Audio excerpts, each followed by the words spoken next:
during the most important dates in which S-744 was being deliberated and during its actual passage in the Senate, between the dates of April 1st and June 30th of this year, these three corporations combined spent approximately $74,000 per day on lobbying activities.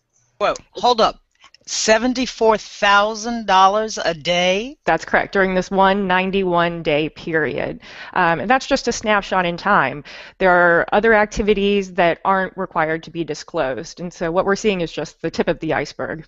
Yeah, there are other forms of corporate influence that aren't even readily apparent. So both Republicans and Democrats are deeply implicated in this, but I'll give an example of Senator Marco Rubio.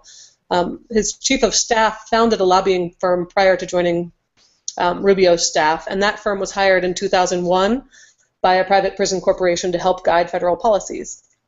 That staffer continued to receive payments via a buyout agreement since coming to work for Rubio, and Rubio was one of the most prominent Republicans working on immigration reform, and he took campaign contributions from private prison companies, including the one his chief of staff had worked for through his lobbying firm.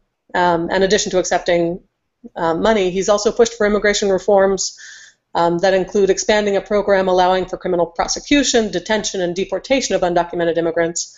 Those are policies that funnel immigrants directly into detention centers that are operated by for-profit corporations. So you see the cycle of how policy is being influenced for profit rather than for addressing the actual issues which drive public attention to immigration reform as a concern.